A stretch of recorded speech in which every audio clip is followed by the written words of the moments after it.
Second to last is a Porca miseria. big time Grail chronograph. This is the one that beat all the other Swiss and they got really jealous and banned Seiko from ever coming back. So starting off, this is a... As an ode to Davide Cicchini, those Universal Geneves, for me, for some reason I'm starting to loathe them.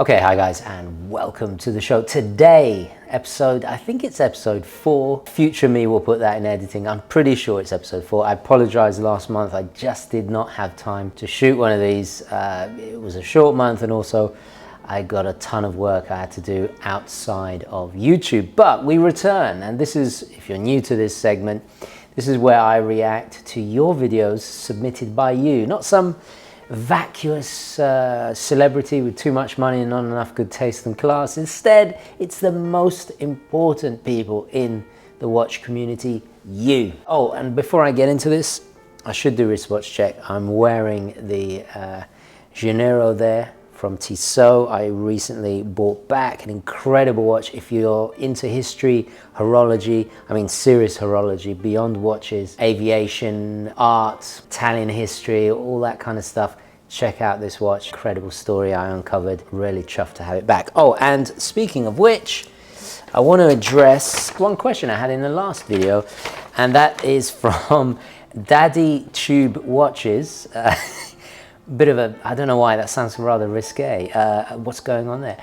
Daddy Tube Watches asked, where do I sell my watches? Great questions, and I actually replied. I said I would address it in this video. So it depends on the watch. For something of high value like a Rolex or Tudor, I typically sell to my good friends at Moya Fine Jewelers, and purely because of trust. They are one of the most highly regarded authorized dealer for many brands, and I've done business with them. I've been a personal customer of theirs, buying and selling for donkey's years. I think since before the channel actually. And a shout out to Errik, who always looks after me. And I must say, he drives a hard bargain. Just because I'm on YouTube, he doesn't, you know, he still gives me a very fair price. But the reason I deal with them is because I trust them, especially with a lot of money. For watches at the entry level or maybe under $1,000, I would typically use eBay.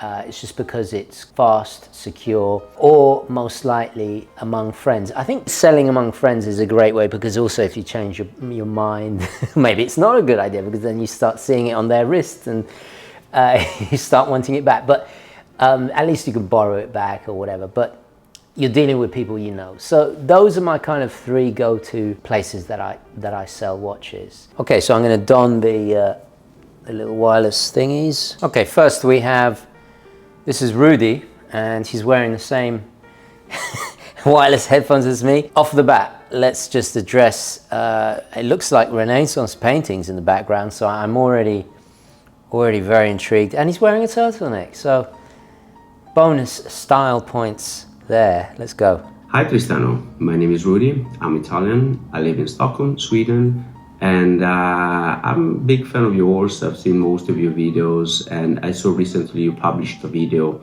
about your viewers actually sharing their own collections, and here we are. First of all, un altro italiano in Sweden, no less. By the way, I noticed this is, I think, is 11 minutes, a little bit over. Guys, try and keep them under 7 minutes. If you cannot fit the entire collection or what you want to talk about in 7 minutes, just pick one watch and then submit later on. Hopefully I'll keep this going. Okay, so anyway, let's continue. I have a collection, so without further ado, let's flip the camera and have fun. Bravo, andiamo. Yes, so that's my collection. Is 3 boxes. We can start here, and I think we can start by this one. This is a Tudor Glamour Date. Nice. 36 millimeter. Body use is pretty much almost new, I would say. So you can see really nice. Dressed really well. I'm very, very loving this watch. It's of course automatic. Beautiful sunburst in the dial. In this that I think we can call silver. The next one is actually an Alpina. I spot something on your wrist. Was it an IWC? I see 3 Alpinas. Alpinas are so underrated. Great brand. I did a review a while ago. Really great history. And as you can see, I have few, right? I mean, I got really in love with this brand. I mean, Alpina, they're all quartz. I mean, the Tudor is one of the few that I have that is automatic. All the rest of my collection is mostly quartz. I mean, they're very versatile. I change my watch every day, you know, together with my outfit. So I need something extremely practical. So this is a 42 millimeter Alpina Alpiner watch that I really love. I think it resembles the Omega Aquaterra. Yes. This version is in blue. It reminds me also a little bit, it's got slight Oris Aquas vibes, the hands and the markers, but very clean design. I like it. Very nice refinement. They claim that the hands are hand polished. Not sure if that is true, but it looks like true actually. And of course, the oyster bracelet, butterfly clasp. Really beautiful watch. And as you can see, I have 3 of them. So it's the same watch in different colors. We have a dark gray, we have a blue, and we have a light silver. Let's go for Corum now. This watch, I bought it 1 month ago for my birthday. It's my first Corum. I always love Corum. I have this look at that, very romantic connection to Corum because of the 90s.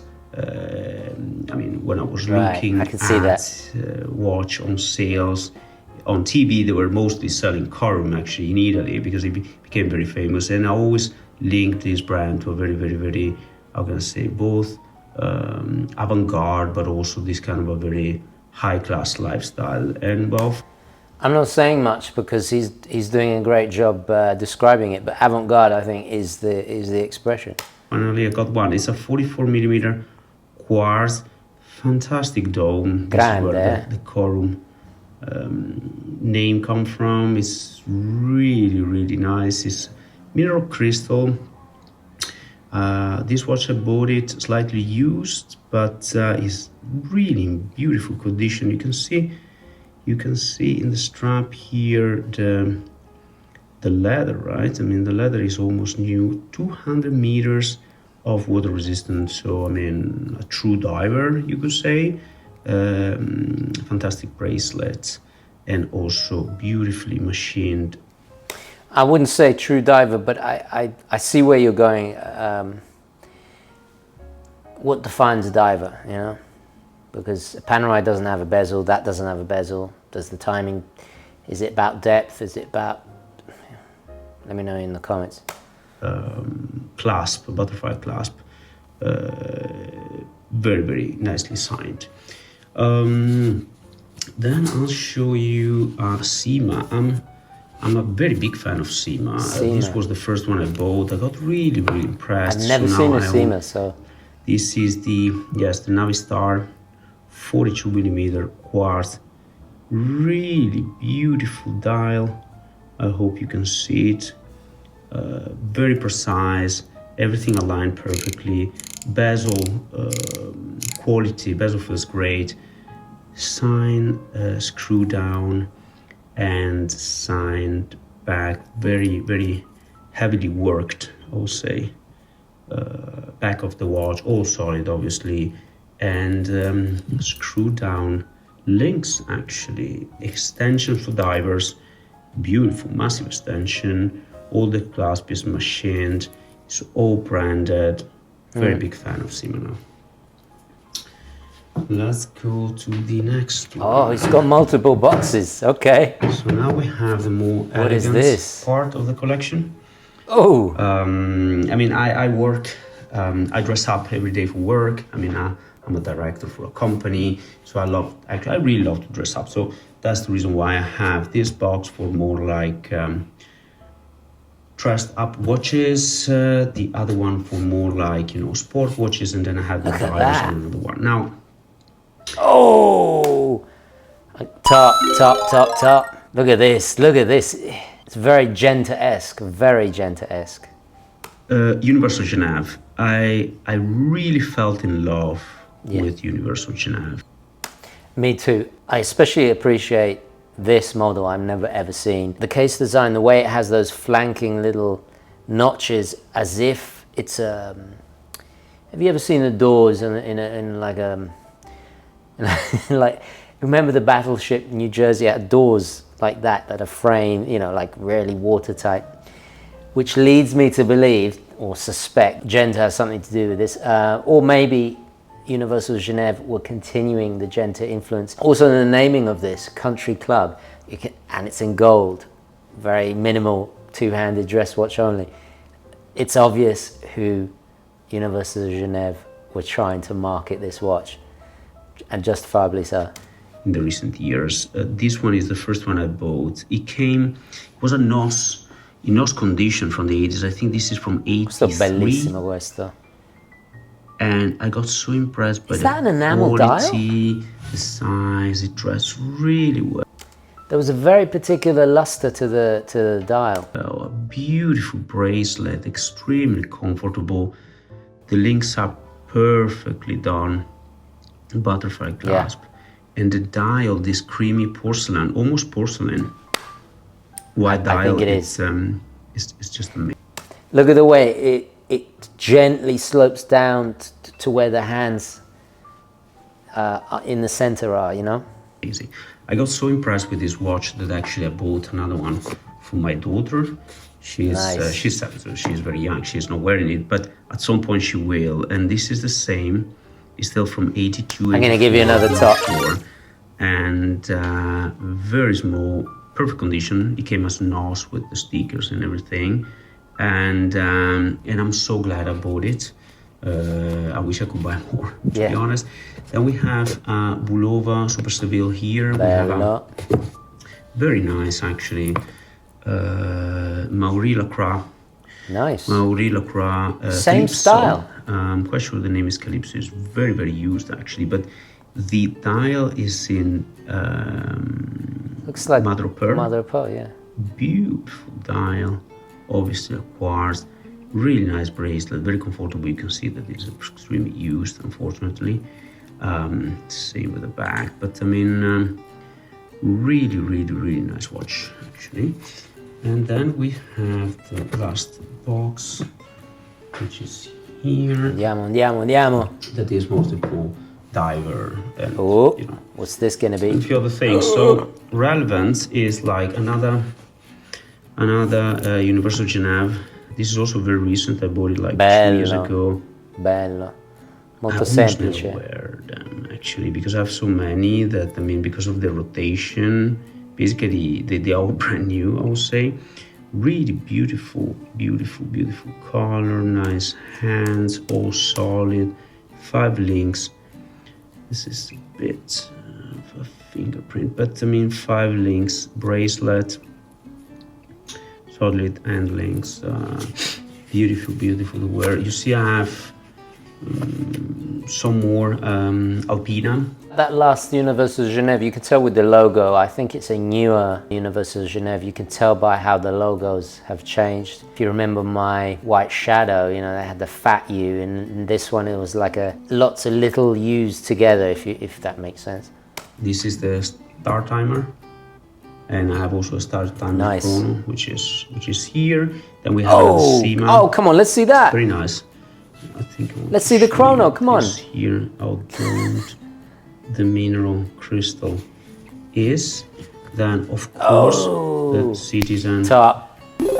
Pro Master. This is my beater watch when I go to the Nice. Well, you got the beach. right I like watch. to dive. I like to do free diving especially. Bravo. So, I mean, I wear them throughout the summer. Edox, not familiar with, I mean, I know the brand, but... Edox Dolphin, 300 meters. Nice strap. That's also a fantastic watch. Suits the watch. Bought it a year or two ago, so it's pretty new. Very nice bag. Yeah. I loved how the integration of the bracelet, the rubber bracelet, which smelled like vanilla. So it's a really nice Kauki bracelet integrate with the case in here, and really vibrant color. As you can see, the green. This is aluminium. The bezel. It's really got nice the scallop bezel, like the because it's very smooth Omega here. But really nice. Really big fan of this watch. Wears a little bit on the large size. It's 43 millimeter, but you know, it's a diver. I guess that will make it. Another Sima here, another Navistar. Also very old. I think this comes from the early 2000. I suspect. Really interesting dial you see there. Full black PVD model with an aftermarket bracelet still from Sima. And then I think the last one I'm gonna show you for now is this one here, another Sima again. This is the Aquamare Star. As you can see, the interesting. It looks like the case looks a bit like a Samurai. The Seiko second Samurai. hand is ticking every 4 or 5 seconds. The battery is almost running out. End of life warning. There you go. Bought it recently. 42 millimeters. It wears very, very large because of the side profile, I would say. But dai, metti le guanti per bene, dai, per great favore. clasp. As you can see, all machine clasp, very beautiful back. 24 hours bezel. Not sure why actually, because this is it's a full diver actually. It's called Aquamare Star, right? So and 200 meters. So I don't know why there is a 24 hours bezel, but very nice chaptering, as you can see. Really, really, really pop colors, I would say. So it's I like the blue. I have to say, I like the blue. And I want to see the one on the wrist. Come on. So let's see the again, thank you so much. Okay. Oh, that's it. Okay. You are definitely a person who knows what they like, doesn't follow trends, or I really respect that. A lot of brands that you don't see often. Alpina, incredibly underrated. Those Universal Genèves, for me, beautiful, beautiful. I'd like to find out more about them. I'm convinced there's a Genta connection there. But anyway, fantastic video. Thank you so much, my friend. Sweden, I love Sweden. So I totally understand. Squale, who have we got next? Let's see. Got somebody called David. Fantastic. 7-minute video. Good. Let's see. Hello everybody, my name's David. I'm from New York. I've been collecting watches for about 8 years. New York. And I just wanted to share with you some of my watches here. First off, I'm going to start off with the obligatory wristwatch check. This is the Chrono Tokyo Annual Calendar Azuki. Wow. So first off, this watch was the first watch that really like solidified me as being a watch person. I think I was initially attracted to the watch. Well, one, for the history of the ball brand, you know, and the ball standard back with the railroads over here. Talk about underrated. Again, I need to cover this brand again. As you are saying right now, David, amazing history. America. And then second off is also the design. I think the design is very explorer inspired. You know, you're taking the same symmetry and rotating it 90 degrees to the right, using the Cyclops state instead of the Rolex crown symbol. And I've definitely used it as a explorer watch. You know, I've worn this watch every day for the last 5 years, you know, doing yard work, doing anything, you know, operating things with high vibrations. I've banged it, dropped it. And it still keeps ticking. Yeah. See raised polished center links, not exactly the best design for a tool watch. You can see it became very scratched up, but that doesn't really bother me personally. I've enjoyed it all the same, and I keep finding reasons all this time to still enjoy it and for it to make it feel special. So yeah, love that watch. Moving on. This is the CWard 36 millimeter limited edition Oxygen. They call it Oxygen because of the, you can see the color of the dial going from a light blue in the center to dark at the outer. I think it's supposed to represent the very oxygen changing different states, going from gas to liquid to solid. And I think the most surprising thing about this watch for me has actually been the performance. So this comes with a S200, a Sellita SW200 movement inside, and I gain about 5 seconds per week with this watch. Very accurate. I mean, for the price point, all the finishing, I mean, CWard has been getting a lot of hype recently around being you know, some of the best watches for the money, and in my experience, it's 100% true. I mean, it's yeah, really performs very well and looks amazing. I mean, look at the dial, polished hands. I mean, it does everything that you could possibly want a watch to do. Yeah, I have to agree there. You know, this is not my cup of tea, but I can appreciate the functionality. I like the symmetrical placement of the date. Big lume, talking of lume, the ball had the tritium, which is a really interesting trait that they always do. And yeah, I could see by the case there's quite a lot of layering, well, not layering, what's the right word? There's a lot of different surfaces on the profile of this watch. That's tricky to do. It's also expensive if you want to do, trust me, a watch I'm working on at the moment for the future, God knows when that will happen, but has layers like that, and it's oh god, the price goes up, you know. So yeah, it's good that they're able to do that at a competitive price. Anyway, let's continue. Now we're gonna go into vintage. Nice. Next, cocktail time. So this is one of my. You know what? I was searching for one of those on eBay about 4 months ago.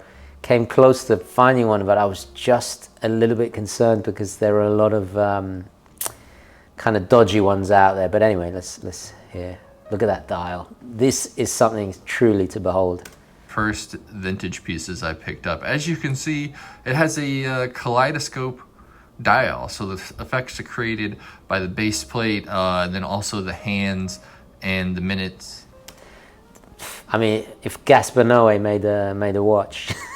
This is the Enter the Void watch. There we go. Hands spinning around, creating a kaleidoscope effect. This is actually an in-house movement produced by Ernest Borrell. Very cool. Still actually is produced. Their designs are much more gaudy and very mall watchy. Not that this watch doesn't have its own playful tackiness to it.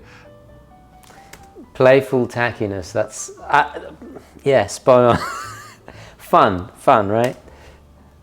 But I love it. I think it's a very engaging watch. When I wear this, people always talk to me about it, and it's almost never a watch person, which I think is very interesting.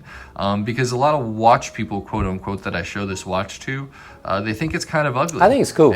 and almost the exact opposite is true for non-watch people, especially women. So yeah, it's a very engaging piece. It looks like it has a story, and it does. And there's several stories that I could still associate with just this watch alone. But yeah, I don't have time for that today. But yeah, super fun. This really solidified me as sort of being more valid and thinking independently about what I buy and what I enjoy, because, you know, I really enjoy pieces that engage with people. And this watch definitely creates a lot of engagement around that. And it's just very fun. I feel like you wouldn't...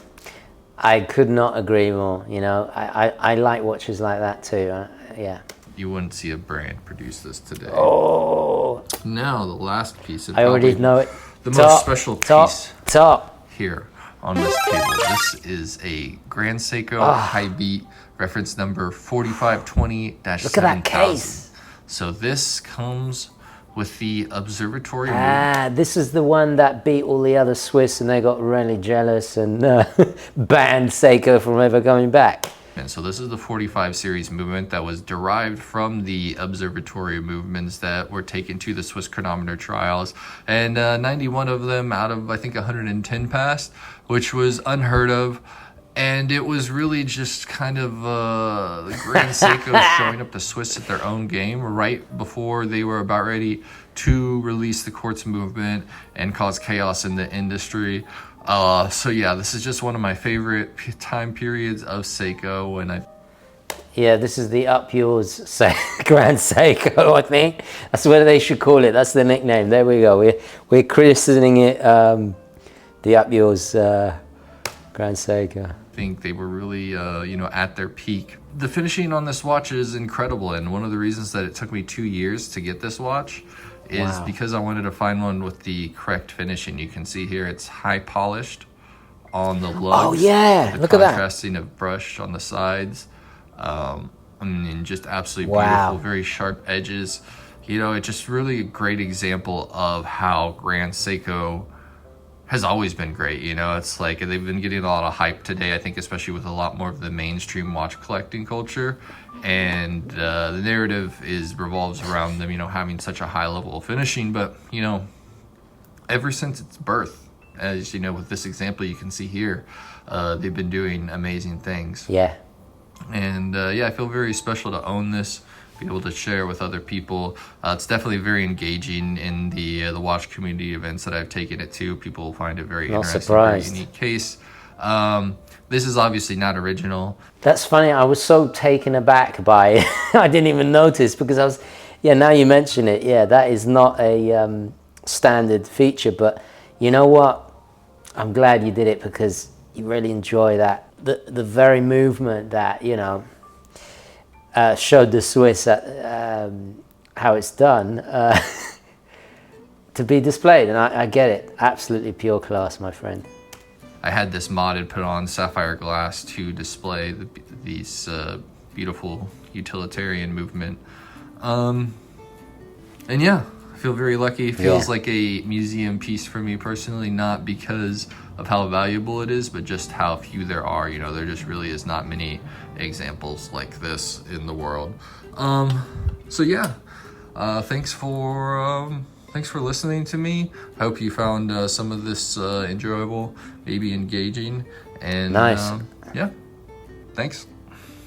Beautiful. How many watches was that? That was a 5-watch collection, and a little bit of everything. And certainly, again, we got a real enthusiast here. They know what they like. That it's not obvious choices. They've all got a little bit of story, whether it's design or just a quirky function or world-beating, Swiss-beating history there. Fantastic. I really, really like that. That was cool. Okay, next we have Ryan. Here we go. 8 minutes, guys. Let's keep it. Let's keep it short, huh? Let's have a look. Look at this. Good evening, TGV, and Good evening. All of the wonderful watch enthusiast viewers. My name is Ryan. I'm from Atlanta.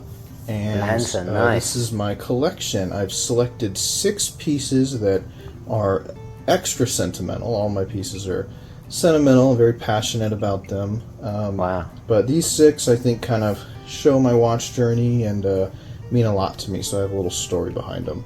Let's go. Quick wristwatch check. Yes. This is the new Hoyer Carrera or Tag Carrera Top.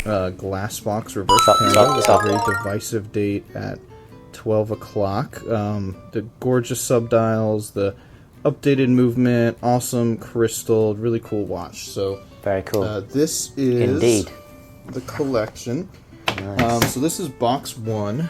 Box 1 has a lot of really awesome pieces. Just a little bit about my watch collecting journey. So I found that I was purchasing kind of the same watch over and over again. I had a very distinct taste, which was a blue dial. That's Zenith. Originally, I didn't even like chronographs, funny enough. Then ended up getting into chronographs, but I didn't like pandas. And all of a sudden, now I have, you know, a pile of panda chronographs and reverse panda chronographs. So that's box 1. Here is box 2. Yeah, man. Glycine Yeah. Airman, you know, Zodiac. Yeah. Pulsometer, Omega. Cool. Zelos. Longines Spirit. Another yellow dial Zelos. That's kind of that color I was talking about. Nice. I ended up making a point of trying to add more fun colors into the collection. These two are my wife's watches, actually. Movado and the Dan Henry. Your wife has good taste. taste. Grand Seiko. Your wife has great taste. Nice. Well done. Kind of bogarted as soon as it came in. She loved the classic GMT design of it.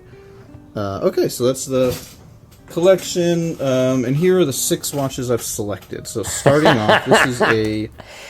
As an ode to Davide Cicchini, I'm going to give this a Ciofeca alert. There we go. I know where we're going with this. A lot of people have their first fashion watch that got them in, so... Obviously kind of a fashion watch. It's more of the what we consider mall watch brand, Imperio Armani. This watch is special because it's the watch that my wife gave me on our wedding day. So this is the watch I wore during our wedding. And this is the first analog kind of, you know, hands and dial display watch that I've ever owned, or that I did own at the time. So I'd always had kind of, you know, digital display Casios and stuff before. Wasn't really into watches. It's about, you know, 7 years ago now. So this is the watch that kind of kicked off the collection. This is the gateway drug. We talk about the fashion watch, you know, quartz brands that get us into really serious collecting. Here is mine. I still have it, and I'll always have it. The next watch is my first kind of Swiss watch that my mechanical or, you know, automatic watch that I fell in love with. I hunted it, I thought about it, you know, I wasn't sure if it's really for me. It was a 42 millimeter. I was worried it'd be a little too big. Ended up buying it and love it. It's, you know, classic Glycine Airman DC4 GMT, nice. 42 millimeter, nice and thin. It's on a Fluco Casablanca strap. Love Fluco. It's really Love awesome Fluco. watch. This was my daily wear for about a year, and I had a very small collection then. Obviously, it's grown a little bit since. My first Grail watch. So this is the top. I mean, wow, you're moving fast. You graduated very quickly. I mean, God, it took me years to get this level of good taste in watches. Maybe I still don't have it. I don't know. Omega Seamaster Aquaterra. It's actually Omega Aquaterra. That tapestry dial. Oh, the blue. Oh, love it. Love it. I need to review one. I still haven't reviewed one. Maybe it's a good thing. This is the Skyfall kind of configuration, or Skyfall model. Nice. It's the 41.5 millimeters, the bigger one with the 3 o'clock frame date, which I love. It has the jumping hour movement. You know, gorgeous travel watch. Do anything, go anywhere. Yeah. Gotta watch, I guess. It's Omega's Explorer, kind of. I apologize about the noise. In many ways it's closer, if you saw my recent Explorer video, in many ways it's closer to the Fleming ideal of the original Bond watch if it was Omega and not Rolex. But anyway. Yes, amazing movement. It's on a Strap Bandits English wool strap. I think the gray looks really awesome with the blue. So yeah, this was my first Grail. It's the watch I really dreamed of when I first got into watches and hoped I would own one day. These were very discontinued when I found one. Finally popped up, and I took the plunge. It was my first kind of big brand acquisition, so still completely in love with it. This watch is extra special because it was the watch I wore at the hospital when my son was born. So this is you know, I'll always think of him when I look at this watch. Correct. The next watch is a Tudor Black Bay 58. So Black Bay 58. I don't know if I should give... you know what? Pure cast. There we go, top. This is, just an amazing watch. I feel that this is for me at least, the ultimate vintage-inspired modern dive watch. Yeah, I can't argue with that. I have to be honest, for some reason I'm starting to loathe them. I don't know why. I just see them everywhere, but sorry, I shouldn't say that, but it is still a beautiful watch. I can't deny that. I look at this and I really kind of say, do you need anything more than this? The dial, the handset, the indices, the case, the movement. I mean, just the colorway. Really, it's just spectacular. So the only thing I didn't really like about it, and most people don't, is the riveted bracelet. I don't dislike it. It just wasn't in love with it. So I ended up finding a Ranger 2022 Ranger bracelet to put it on. So this is a non-riveted, all-brushed bracelet with the T-Fit, Tudor T-Fit clasp. Awesome up. That's clever. I like your style, my friend. Actually, now I think I'm liking this this Black Bay better now. Really awesome upgrade. Amazing watch. Totally in love. This is also the watch that kind of got me to be more open-minded with smaller, sub 40 millimeter watches. I avoided it for so long because I thought, it'll look too small, it'll look kind of goofy on my wrist. Well, here it is, and I am completely in love. The Carrera is also a 39 millimeter. I have a 7.25 inch wrist. It looks perfect on you. It looks absolutely perfect. And I think it wears beautifully. It's all dialed. Yeah. All right, the second to last is a Porca miseria. Big time grail, chronograph grail for me. It's the 2022 Breitling Navitimer, 43 millimeter, classic colorway Navitimer. This was a watch I dreamed of owning for so long. I was definitely more of a Navitimer guy than a moon watch guy. So I purchased this. I saw the. You notice that he's a Navitimer guy, not a Moonwatch guy. It's my new friend here.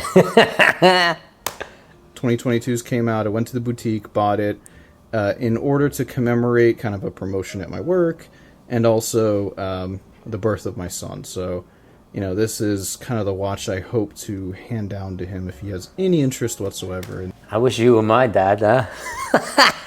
these antiquated fun things. B01 movement, calfskin strap. I bought it on the bracelet. I love it. Beautiful. And the last one is the CWard C1 Morgan Aero 8. This is a really, really interesting watch. It was designed after a Morgan automobile, a Morgan Aero 8.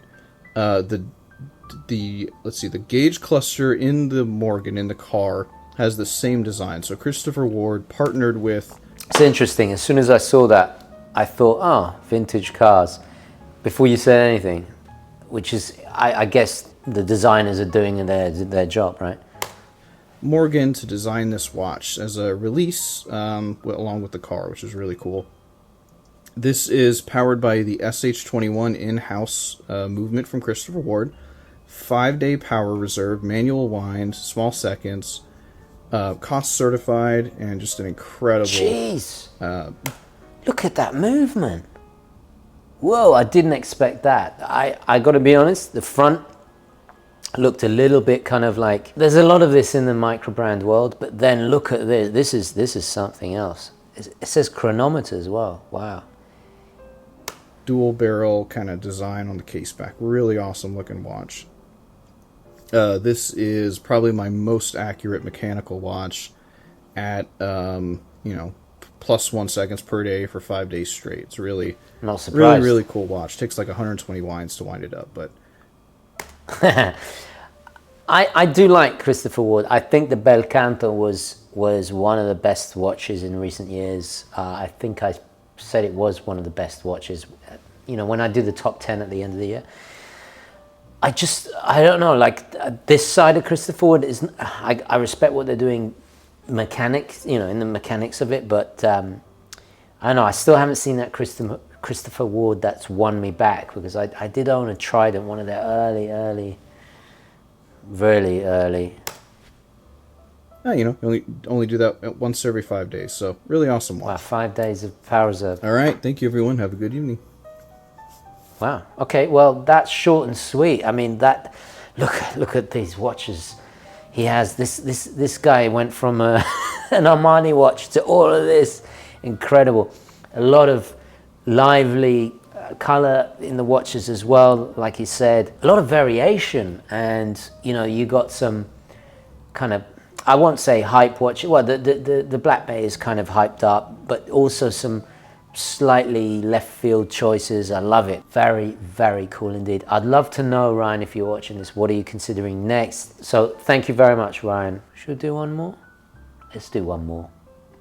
Oh, look at this. Hi TGV, my name is Errik. Hello. I am an educator with a background in industrial design, born and based in Singapore, and I would like to share with you some nice. watches that I've picked out of my collection. So we have here 4 watches out of 20 odd that I have in my collection. Allow me to do a quick wristwatch check. Please so do. This is my Squale Sub 39. Oh, Squale, che bello, mil guarda case questo with blu. a 40mm stainless steel bezel. Guarda questo blu. And I like how he's matched the strap, very cool. This is a very underrated Squale, I think. It's on a grey NATO strap featuring a blue stripe down the middle to match with Bello. the blue dial. That blue sunburst dial is just mesmerizing. Sorry, So top. this watch accompanies me everywhere, whether it's swimming, to the office, or just worn as a daily piece. It's super versatile, very easy to match with t-shirt and jeans. So my watch collecting has taken me on various tangents. I started off in 2018, and it used to comprise mainly of divers around 42mm diameter as the majority, but over the pandemic I've gotten into other categories. Right now I'm focused mainly Bravo. on go anywhere, do anything type watches, as well as dabbling somewhat in vintage pieces. Let me get into the Nice. 4 pieces that I have here. I know that all of these pieces have silver dials, but in some ways Oh, this yeah. is a deliberate curation choice. And I have other pieces that are not shown with other dial colors as well. So to begin with, this is my Breitling Chronomat B01. look at So that. it's a 42mm on a Hirsch leather strap. This watch was my You know grail, what? Top. and I was very lucky to get to purchase it last year to commemorate a promotion. So I spent 7 Congrats. years at that point in time in education. I thought that the new appointment was significant enough to warrant a milestone purchase. When picking out this piece, I was torn between the black and silver dial, but eventually the silver won out, primarily because this very reflective bezel seems to match best with the silver dial. It used to come Yeah. on the bullet or holo type bracelet, forgive my French, but with the bracelet it was incredibly heavy, so I decided to put it on the strap to make it lighter and to make it a little more casual and easier to pair with other things. So this comes with the B01 movement, very beguiling, Nice. very solid, Yeah. and whenever Yeah. I wear it, I'm reminded of my milestone in my career. I'm very grateful to have it in my collection as my grail piece. Next up is my Tudor Royal 41. So this is a 41mm stainless steel sports watch on a integrated bracelet. Just as I've sold my Tudor date day, huh? I like the engine turn bezel. So the Royal is the modern equivalent, shall we say? Some would say it has Datejust vibes. I would say that's undeniable. But I believe that it does its own thing without being too much of an homage. As I mentioned earlier, it has an integrated bracelet, which is very comfortable. It's got a very flat sapphire crystal. It has a 10.7mm thickness overall, so very low profile on the wrist.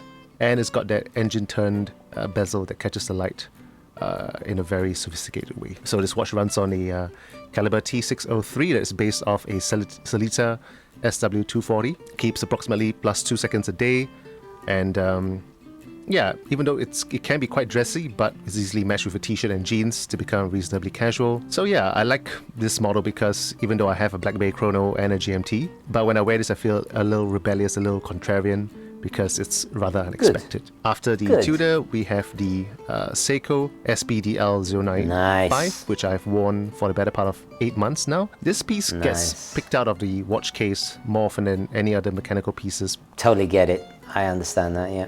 by virtue of its convenience. It has the V192 solar quartz movement. You can see the little fuel gauge type full or yeah. empty to indicate the battery reserve. Yeah. I love how they've integrated the solar panels into the sub-dials. Very cool.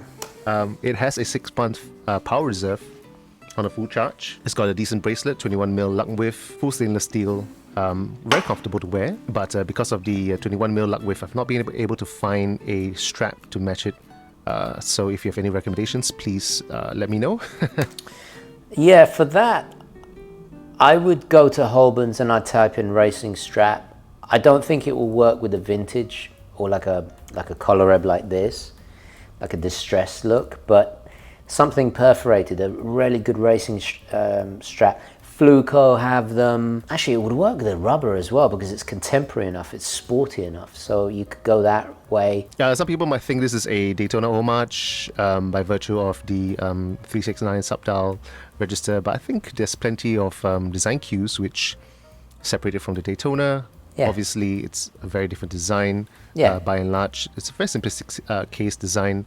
Brushed upper. The dial is this slightly more subdued silver sunburst. You can see these rectangular indices that have these chiclet type loom on the top. Bet the loom must be good. And of course the two-tone bezel. Yeah. So that to me is pretty cool. So this is one of 3 solar quartz Seikos that I have in my possession. One of the most versatile to my eye. This is equally sporty and masculine. Without having any overt aesthetic redundancies. So last in the collection is my Omega Constellation from the 60s, nice. late 60s. So this is actually a gift from my wife. So I'm incredibly blessed to have a partner who gives me watches. This is in fact my 4th watch from my wife. Congrats. That's all I'm going to say. Well done. For this year, I bought her a 35mm automatic Tissot PRX as an anniversary and Christmas present in return. So, but what we have here is the reference 168.017. It's a Sorry, I forgot. Genta design. This is the C-shaped case that I was talking about.